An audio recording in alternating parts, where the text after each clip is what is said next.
Enggak ya? Atau saya lupa. Saya share record yang pertemuan-pertemuan sebelumnya. Atau saya kelupaan. Ada Bu di YouTube, aku kasih linknya. Ada ya? Perasaan saya lupa karena ada beberapa kelas, takutnya ada kelas ini yang kelupaan saya share linknya, maksudnya yang minggu-minggu lalu ya. Oke, baik, kita mulai saja. Bentar saya share screen dulu.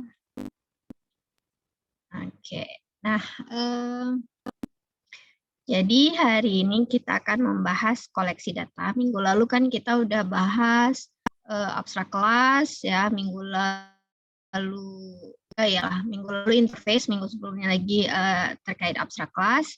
Nah, hari ini kita akan masuk ke koleksi data ataupun data collection. Nah, sebetulnya bagian awal dari data collection ini mungkin sudah ada juga di materi praktikumnya, yaitu tentang array. Nah, namun di sini pada materi teorinya itu diletakkan di minggu keberapa nih ya? Udah minggu sedikit terakhir ya, karena ada bahasan tentang kelas yang berkaitan dengan data collection juga. Jadi biar sekaligus gitu ya istilahnya, sekaligus jelasin array, sekaligus juga jelasin kelas-kelas yang juga memiliki fungsi untuk menyimpan data-data ya, untuk melakukan data collection. Oke, nah yang akan kita pelajari beberapa hal ini ya. Oke, pertama sekali array. Insya Allah nanti kita lanjut ke praktikumnya jam 2 nanti insya Allah. Nah, yang pertama sekali array ini adalah sebetulnya kalau udah dibilang array itu di semua bahasa pemrograman apapun itu ada ya. Jadi intinya kalau udah dibilang array itu berarti dia adalah suatu kontainer. Yang dikatakan kontainer berarti istilahnya ya.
Saya jadinya nggak tahu kenapa tiba-tiba terkeluar.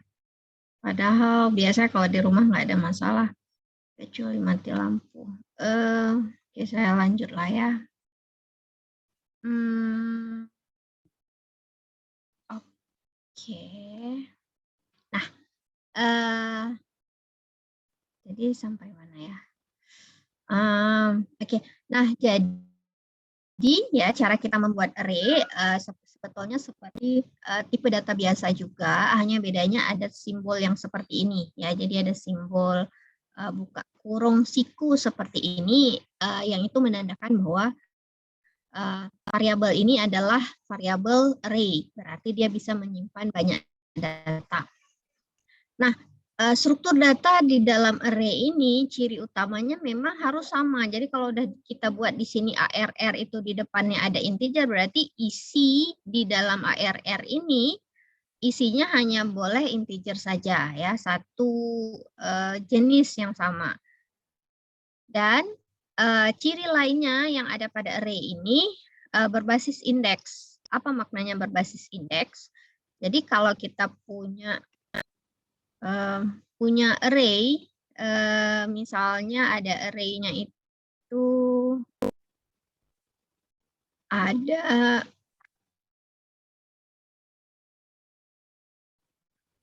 ada 4 tempat lah istilahnya ya. Nah, array-nya itu ada 4. Nah, jadi maknanya berbasis indeks itu apa? Kita untuk mengakses isi untuk setiap tempat tadi dengan menggunakan indeks, di mana indeks tadi akan bermula dari 0, lanjut 1, 2, 3.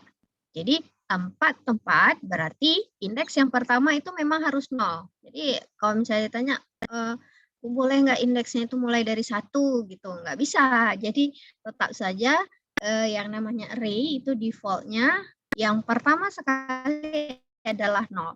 Mau di bahasa pemrograman lain pun sama saja. Jadi yang namanya array itu diakses berdasarkan indeks dan indeks pertamanya itu memang 0. Jadi sama ya, lebih kurang bahasa yang pernah saya kenal, yang pernah saya coba itu hampir semuanya sama. Semuanya berdasarkan array, berdasarkan indeks, di mana indeks pertama adalah 0.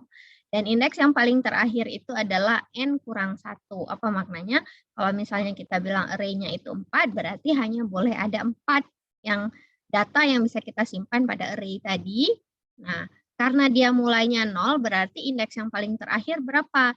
Ya, n kurang 1. Berapa jumlah data yang bisa disimpan? 4. Berarti indeks paling terakhir adalah 4 dikurang 1. Ya, jadinya ya. Oke. Nah, kemudian setiap item pada array ini kita sebut dia sebagai elemen ataupun unsur dan kita akses menggunakan indeks. Tadi udah saya jelaskan juga. Oke. Nah, kelebihan menggunakan array ini apa? Nah, jadi array ini sederhana ya. Jadi karena dia sederhana, mudah untuk kita gunakan. Kita untuk mengakses data di dalamnya mudah. Kenapa mudah? Selagi kita tahu isinya itu berada pada indeks yang mana, kita bisa langsung mendapatkan data tadi. Misalnya kita mau tahu data pada indeks ke-7 misalnya. Ya udah, langsung akan kita tahu berapa sih datanya. Nah, kita bisa asalkan kita mengetahui indeksnya, pastilah kita bisa mendapatkan isi yang tersimpan pada data pada indeks yang tadi. Ya, jadi itu kelebihan daripada menggunakan array. Mudah ya, mudah. Nah, namun kekurangannya apa? Kekurangannya array ini terbatas ukurannya. Jadi, misalkan kita udah buat seperti ini, integer ARR sama dengan new integer 10. Nah, apa maksudnya di sini? Kita ingin membuat suatu array tipe datanya integer, jadi data yang boleh diisi hanya integer saja, dan data ini yang bisa kita simpan hanya 10 buah aja. Jadi cuma ada 10 tempat untuk menyimpan data tadi. Nah, jadi di sini maknanya apa? Ukurannya jadi terbatas. Nah, kenapa terbatas? Kalau kita mau nyimpan lebih dari 10, udah nggak bisa lagi. Karena dari awal kita udah buat ukurannya itu adalah 10. Jadi kalau lebih dari 10 ya jelas nggak bisa. Ya, jadi ini kekurangan untuk menggunakan array. Apakah boleh kita buat lebih banyak lagi? Misalnya kita buat aja jaga-jaga biar muat semuanya 100 misalnya ukurannya. Boleh ya, boleh. Jadi kita buat 100, ya walaupun mungkin yang terisinya itu setengah saja, ya nggak ada masalah. Yang penting ruangannya masih cukup. Nah, namun nanti kekurangannya apa selain itu? Nah, karena kita udah jaga-jaga kapasitasnya itu lebih besar, ternyata yang terpakai itu cuma setengah, setengahnya lagi itu kayak gimana? Ya, mubazir. Nah, mubazir lah istilahnya. kita punya apa ya, kue misalnya ya, kuenya itu kita jaga-jaga ada punya 100 orang yang akan datang ke acara ulang tahun kita misalnya. Tapi yang datangnya cuma 50 orang aja istilahnya. Kan berarti sisanya itu akan mubazir dan nggak kepakai tempatnya. Nah, itu juga kekurangan daripada menggunakan array. Nah, masalah-masalah yang terkait dengan array ini tadi ya, itu kita bisa mengatasinya dengan menggunakan kelas-kelas yang sifatnya itu memang untuk menyimpan data. Jadi untuk collection. Jadi gunanya itu memang untuk collection. Sehingga apa? Sehingga ada istilahnya Java Collection Framework. Maknanya apa? Semua kelas-kelas yang mempunyai fungsi sebagai collection ataupun yang mempunyai fungsi sebagai tempat untuk menyimpan data, nah itu semuanya berada di dalam ini fitur Java Collection Framework ini. Ya, tapi nanti kita hanya akan mengenal 2 saja yang akan saya jelaskan. Walaupun sangat banyak sekali, ya ada beberapa. Nah, namun nanti masing-masing tadi akan terkait erat dengan struktur data. Kenapa struktur data? Karena masing-masing itu beda cara penggunaannya. Jadi dia akan tergantung penggunaannya, misalnya linked list ya, linked list ada tree, nah ada tree, ada map, nah itu beda-beda secara algoritmanya itu beda-beda cara pemakaiannya ya, cara penggunaannya. Nah, tapi di sini saya nggak akan jelaskan semua, yang saya jelaskan nanti hanya 2 saja, yang paling kemungkinan akan paling sering kita gunakan. Oke, nah pertama sekali kita lihat dulu array. Jadi array ini ada yang 1 dimensi, ada yang multidimensi.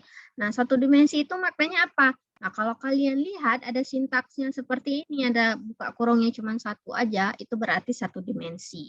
Maknanya apa 1 dimensi?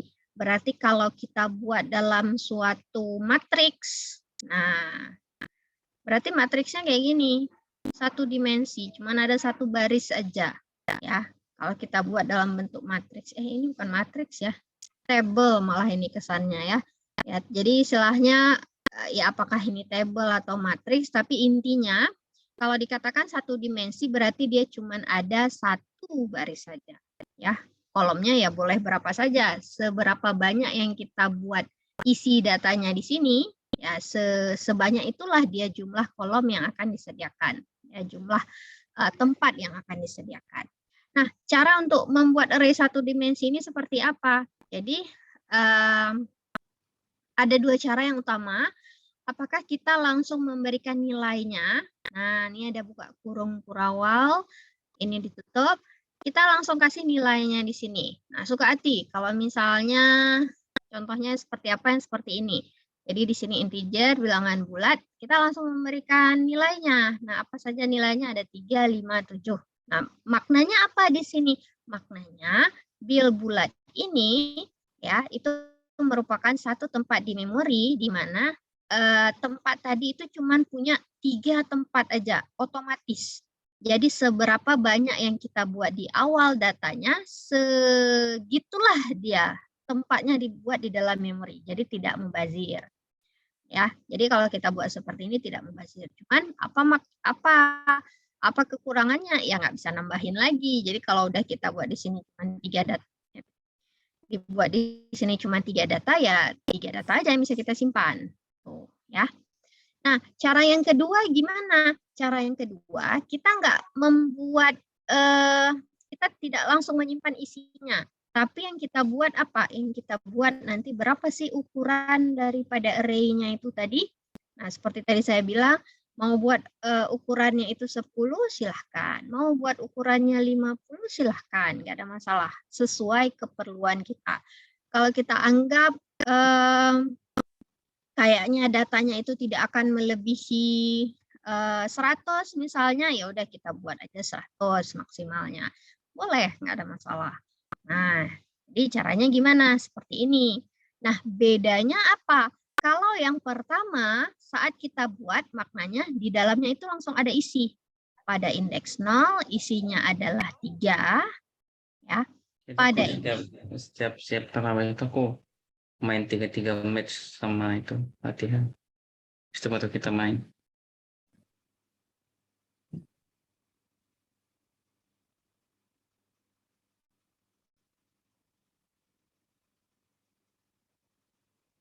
Oke, siapa tadi ada suara? Ya, mau kasih dulu nih.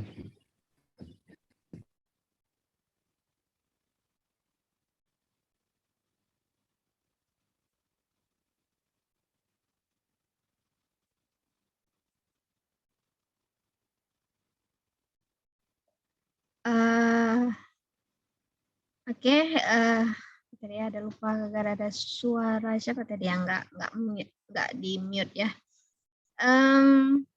Nah, kalau langsung kita buat isinya seperti ini, maka otomatis langsung ada isi. Pada indeks 0 adalah 3, indeks 1 5, indeks 2 itu adalah 7. Jadi otomatis ada 3 tempat di mana tempatnya itu langsung kita berikan isi daripada data array-nya itu tadi. Kalau seperti ini berarti nanti warna, nanti isinya apa? Pada indeks 0 ada merah, indeks 1 hijau, indeks 2 adalah kuning.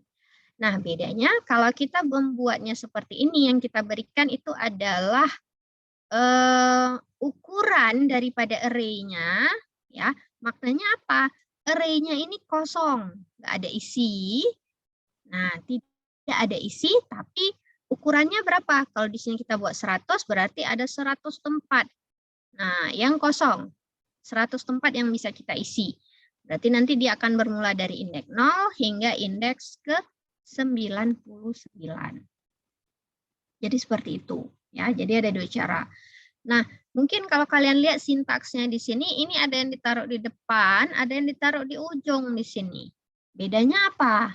Ya, dua-duanya boleh. Pada Java ini dua-duanya boleh. Tapi ada pernah saya baca bahwa sintaks yang seperti ini untuk mengakomodir orang yang terbiasa sebelumnya itu menggunakan bahasa C atau bahasa C++. Kenapa? Karena pada C atau C++ sintaksnya seperti ini. Kenapa seperti itu? Karena Java ini istilahnya basicnya, bukan basic ya, fondasinya istilahnya adalah bahasa C. Makanya sintaksnya ini mirip. Ya, mirip, cuman fungsinya itu nanti berbeda. Ya. Apa namanya, kalau bahasa C itu kan secara prosedural, maknanya yang kita buat adalah fungsi-fungsi, tapi pada bahasa Java karena dia object oriented, maka yang kita buat adalah kelas-kelasnya. Ya, kelas-kelasnya itu yang nanti bisa kita pakai kembali untuk membuat objek. Nah, jadi untuk mengakomodir perpindahan dari C tadi, makanya yang bentuk seperti ini masih boleh, nggak ada masalah. Jadi kurungan sikunya kita taruh di ujung, silahkan, nggak ada masalah. Nah, namun versi asli daripada Java, kurungan sikunya diletakkan di sini. Jadi sesudah tipe data, ya sesudah tipe data, kurungan siku barulah nama variabelnya. Nah, mau pakai yang mana? Dua-dua boleh, nggak ada masalah. Ya, jadi, tapi saya cuma bilang aja bahwa kalau yang versi Java yang aslinya itu yang seperti ini. Ya, jadi kurungannya di awal. Jadi array satu dimensi. Nah, ini contoh lainnya. Jadi array kalau udah dibilang array, maka kita pasti akan melihat yang namanya loop, ya. Loop itu kan perulangan. Nah, kenapa kalau udah bermain-main sama array pasti kita akan ketemu yang namanya loop? Karena array itu kan collection, ya, koleksi data.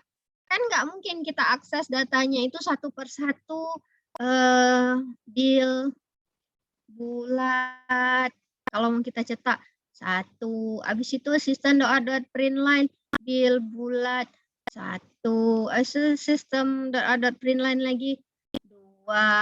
Ini kalau cuma 3 nggak apa-apa. Tapi kalau misalnya datanya ada 10, terpaksa copy paste titik-titik sampai 99. Kesannya kode program kita canggih kali, banyak gitu isinya ya, panjang kan. Padahal isinya apa? Isinya semuanya copy paste yang tidak efisien. Nah, kenapa tidak efisien? Kita tidak menggunakan struktur daripada bahasa pemrograman untuk mempermudahnya, untuk mengefisienkannya. Nah, jadi supaya efisien ya, Jadi nggak usah kita tulis panjang-panjang seperti ini. Supaya efisien kita pakai apa? Loop. Ya, kita pakai loop. Caranya kayak gimana? Bisa loop yang biasa, bisa juga, kan loop ada berapa ya? Ada for, ada while, ada do while, dan ada for each. Ya, for each. Nah, keempat-empatnya ini bisa kita pakai. Mau yang mana satu silahkan, nggak ada masalah. Cuman seringnya kalau kita bermain dengan collection, agak lebih mudah kalau kita menggunakan for ataupun for each. Malah kalau kalian udah terbiasa menggunakan for each, itu malah lebih mudah lagi menggunakan for each. Kenapa? Karena kita nggak perlu akses indeksnya. Langsung kita kita baca otomatis satu persatu datanya dari awal sampai ke akhir. Oke. Nah, jadi seperti tadi saya bilang, array yang namanya array itu pasti tidak akan jauh-jauh daripada loop. Jadi contohnya gimana? Contohnya misalnya kita ingin menampilkan array. Ya, kita buat loop. For, dari indeks yang pertama sekali, indeks yang pertama kan 0. Ya, jadi integer i sama dengan 0 dari indeks yang paling pertama 0. Nah, jadi kan nanti waktu kita loop indeks yang pertama nanti 0 kan. Habis itu i plus plus tambah 1 jadi 1. Tambah 1 lagi berikutnya jadi 2 dan seterusnya hingga ke apa? Hingga bil_bulat.length. Ini apa maksudnya? Maksudnya adalah panjang daripada array tadi. Kalau kita lihat bil_bulat di sini .length, maka dia akan mengembalikan berapa? 3. Kenapa 3? Karena isinya cuma 3. Ya, karena isinya itu cuma 3. Jadi secara otomatis bil_bulat.length ini akan mengembalikan nilai 3.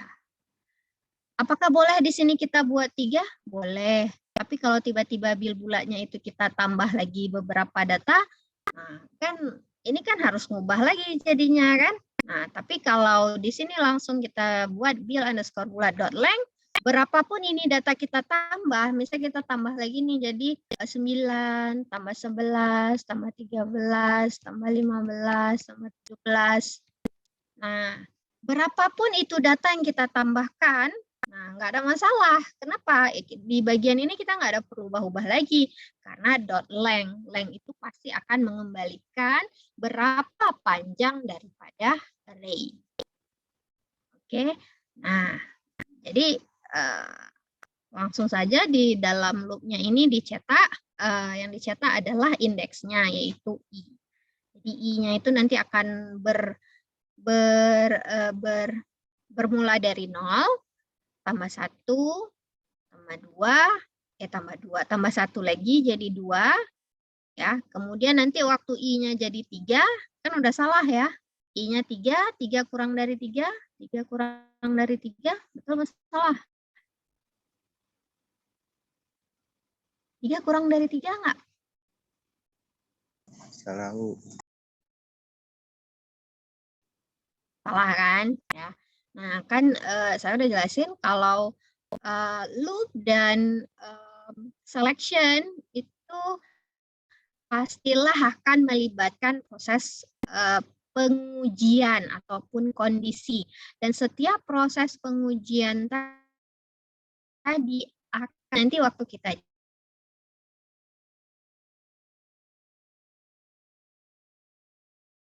cek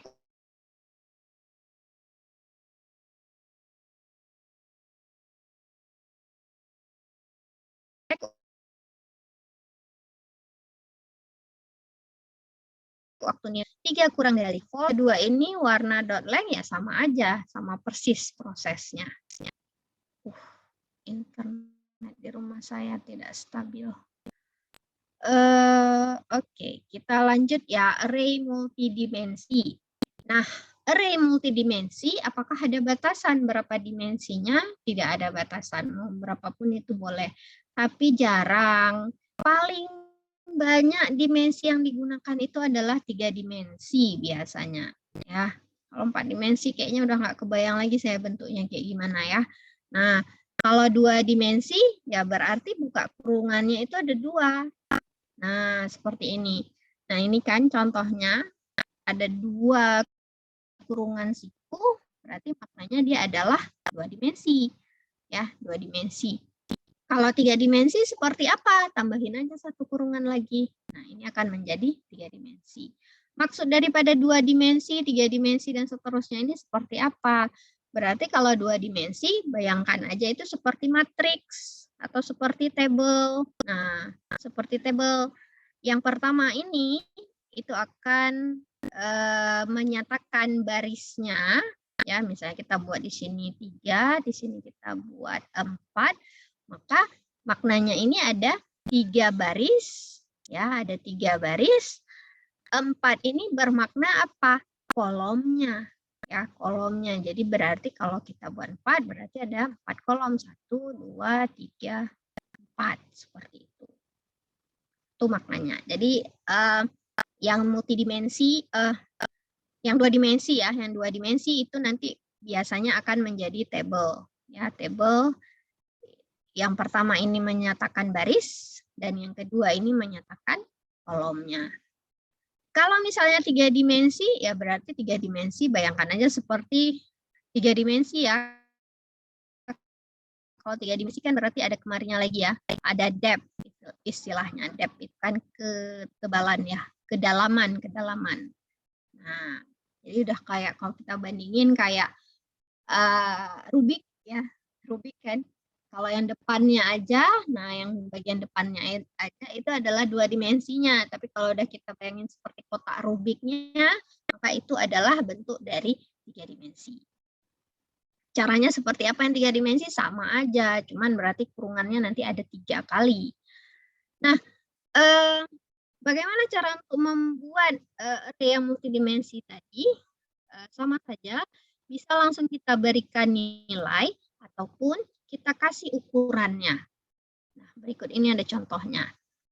Nah, di sini contohnya dengan memberikan langsung nilainya. Jadi di sini langsung diberikan nilainya 1, 2, 3, 4, 5, 5, 6, 7. Maknanya ini seperti apa? Pada baris pertama ada isi 1, 2, 3. Pada baris kedua ada isi 3, 4, 5. Pada baris ketiga isinya apa? 5, 6, 7. Nah, kan apa yang tadi saya bilang, hasil akhirnya jadi kayak tabel jadinya. Ya, seperti ini. Nah, ini kan kalau langsung kita berikan nilai. Kalau nggak kita berikan nilai seperti apa? Ya, mirip aja sih, hanya integer A, mirip seperti tadi, berarti new int. Nah, baru di sini kita kasih ukurannya. Ukurannya berapa kali berapa? Nah, misalnya 3 kali 4, 3, 4. Berarti maksudnya apa? Nanti akan ada 3 baris, 4 kolom. 1, 2, 3, 4. Nah, jadi bentuknya lebih kurang seperti ini jadinya. Oke, nah, dan karena ini ada baris dan kolom, berarti untuk mengakses data di dalamnya, ya kita perlu 2 loop. Nah, apa makna 2 loop di sini? Loop pertama itu untuk mengakses baris, loop yang kedua untuk mengakses kolom. Jadi yang ini, nah yang ini, I ini untuk mengakses baris, dan yang di dalamnya ini, J, itu untuk mengakses kolom. Nah, apa maksudnya? Nah, kan seperti kita tracing ya. Nah, kalau dulu saya waktu belajar pemrograman diajarin tracing tuh istilahnya. Tracing awalnya I-nya adalah 0. Oke. Masuk ke for ini J-nya berapa? J-nya adalah 0. Disuruh cetak ARR IJ. Yang mana satu itu? Ini ya. Ini 0, 1, 2, 0, 1, 2. Jadi yang mana 1, 0 dengan 0 ini yang mana pasangannya? Ini dia. Maka di sini yang tercetak adalah 1. Kan?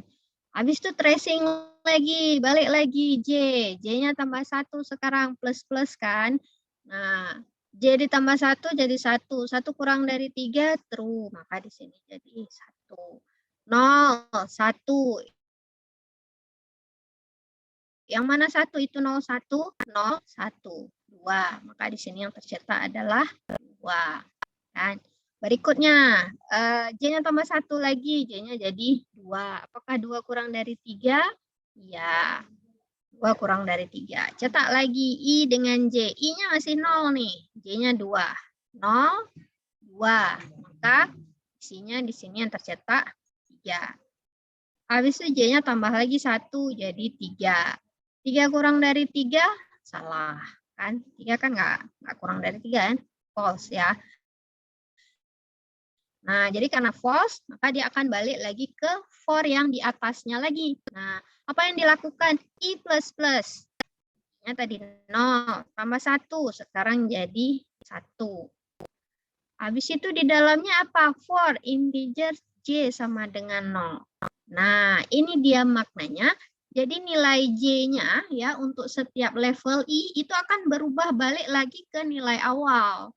Jadi waktu I-nya itu udah jadi 1, J-nya ini balik lagi nilainya jadi 0. Kenapa? Ini dia, J sama dengan 0. Oke, J sama dengan 0. Dah, habis itu yang mana? Cetak lagi 1 dengan 0. Yang mana 1, 0, 1, 0, 3 kan? Nah, J-nya tambah 1. 1. Tercetak lagi 4. 5, dan seterusnya. Sampai semuanya itu akan berhasil dicetak. Ya, nah ini outputnya nanti lebih kurang ya seperti ini outputnya. Sampai di sini ada yang bertanya? Bu, cara Nah, array ya. cara isi Ya. array yang kosong itu gimana, Bu? Yang array yang Cara, belum diisi. nah, cara isinya yang berarti kita pakai loop juga. Mau isi satu-satu boleh, cuman capek kan copy paste jadinya kan. Nah, kalau kita mau isi nilainya, misal gini. Nah, misal ada kasus kita buat array yang satu dimensi ya. Misalnya kita punya kalimat nih,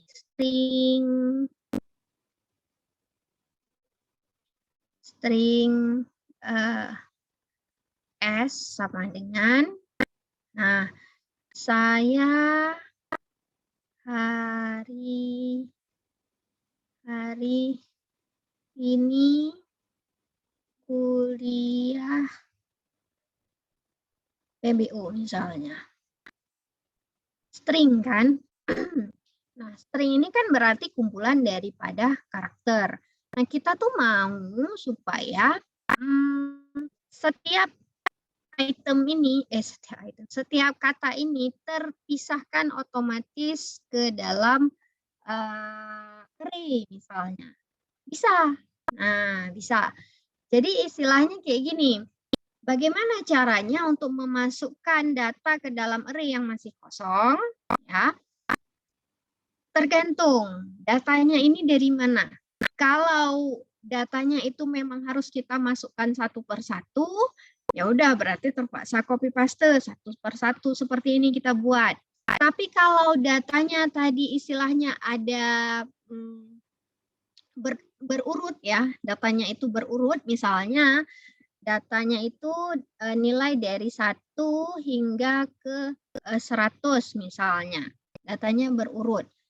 Ataupun bukan 1 hingga 100. Dari 1 apa istilahnya ya? 100 nilai genap. Nah, 100 nilai genap yang pertama misalnya. Ya, ada 100 nilai genap pertama yang disimpan di dalam array. Nah, itu kayak gimana caranya? Ya kan berarti kita udah punya data, ya, datanya itu bisa kita generate otomatis. Kayak gimana caranya?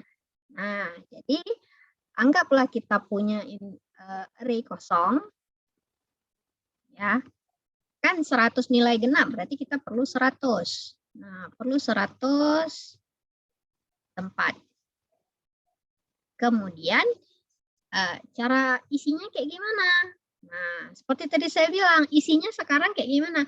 Kalau data yang ingin kita isi itu sifatnya bisa kita otomatisasi, ya, misalnya 100 nilai genap, kan kita bisa otomatis kan yang namanya nilai genap itu kan nilai bisa dibagi 2 pasti kan. Nah, jadi berarti bisa 100 nilai genap pertama maksudnya. Kok enggak nanti salah makna. 100 nilai genap pertama. Nah, berarti gimana? Kita bisa otomatiskan dengan menggunakan loop. Nah, caranya integer i sama dengan 0, i kurang dari a dot length i plus plus kan. Nah, isi data ke dalam i tadi ai ya. Cara isinya kayak gimana? Cara isinya sorry silap ya. Di atasnya ini saya buat misalnya integer n sama dengan 2. Ya, n sama dengan 2. Jadi untuk tahap pertama langsung kita isi nilainya ini adalah n supaya yang terisi 2. Kan nilai genap pertama kan.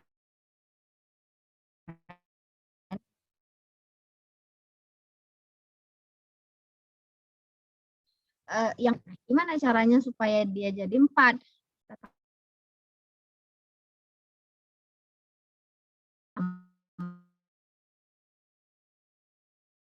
Tambahin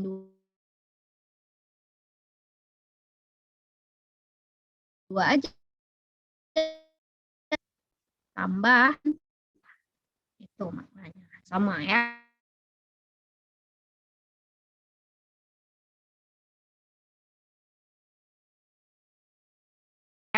Ini bentuk singkatnya seperti ini. N plus sama I-nya udah jadi 1. I dimasukkan nilai N. N tadi kan bertambah. Kan awalnya dari 2. I-nya 1 udah jadi 4 isinya. Dan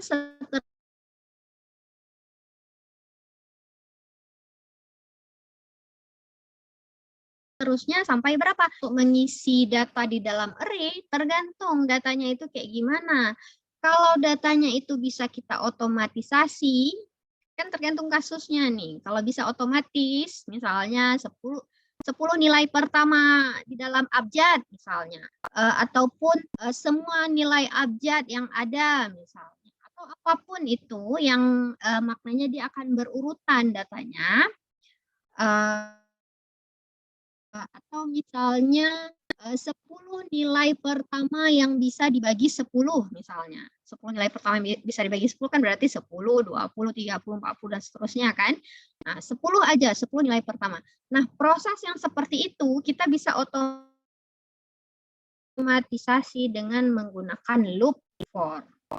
Nah, namun kalau misalnya datanya ini beda-beda, nggak ada datanya ini memang harus kita masukkan satu persatu. Jadi kalau ada data, nah misalnya kita input data, kan kita pakai scanner misalnya, jadi si user input data, nah barulah nanti itu dimasukkan ke dalam array sesuai dengan nilai inputnya tadi.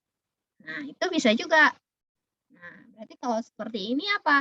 Ya ini akan sangat tergantung dengan data yang kita dapatkan dari user. Jadi bisa banyak cara, ya. Tergantung kasusnya. Kalau kasusnya itu datanya itu dimasukkan oleh user, ya udah berarti satu persatu kita masukkan, ya. Nah, kalau misalnya datanya itu ada urutannya, nah itu bisa kita gunakan for. Nah, ya, jadi macam-macam. Ataupun misalnya seperti tadi contoh yang pertama tadi saya kasih berupa kalimat, kemudian kita pisahkan menjadi kata-kata. Boleh, bisa. Caranya dengan menggunakan salah satu metode pada kelas string, kalau saya tidak salah nama metodenya itu adalah split. Cara pakainya harus lihat lagi ya di Java API.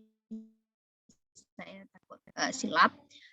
Seingat saya nama metodenya ini adalah split. Jadi saat kita string tadi split, otomatis dia akan split berdasarkan spasi nih. Jadi otomatis di split berdasarkan spasi. Apakah bisa di split berdasarkan karakter yang lain, misalnya berdasarkan karakter A misalnya, bisa. Ya, bisa. Itu tinggal kalian buka aja di Java API gimana cara menggunakannya. Ya. Oke, itu array. Nah, kemudian array ini di dalam Java. Array di dalam Java ini dianggap sebagai objek sehingga dia ada atribut dan metode. Nah, salah satunya yang udah kita pakai tadi adalah length. Nah, length ini digunakan untuk mencari tahu berapa sih panjang daripada array. Nah, ada metode yang bisa digunakan yang apa istilahnya ya, yang berguna, yaitu metode array copy. Metode array copy ini seperti kita melakukan copy paste istilahnya ya, dari satu array ke array yang lain. Nah, jadi untuk metode array copy ini ada parameter, ada beberapa parameter. Sumber datanya, dia bermula dari indeks mana, kita akan copy ke array yang mana, kemudian kita akan bermula copy ke array tadi pada indeks yang mana. Nah, kemudian berapa jumlah bilangan yang akan kita pilih. Contohnya misalnya kayak gini. Kalau kita lihat di sini, ya, nom ganjil, itu isinya ada apa? Ada 1, 3, 5, 7, 9. Ini kan indeks 0, 1, 2, 3, 4. Nah, non positif isinya apa? Non positif isinya 10, 20, 30, 40, 50, 60. Ya kan? Nah, jadi kita bisa melakukan copy. Copy yang ingin kita copy apa? Nom ganjil. Nah, berarti yang ini yang akan kita copy bermula dari indeks 1. Mana indeks 1? Yang ini. Ya. Nah, kita copy ke mana? Kita copy ke nom positif, ke sini. Bermula dari indeks ke berapa? 2. Berarti di sini kita akan mulai copy. Ya, di 30 ini. Berapa jumlah data yang akan di-copy? 3.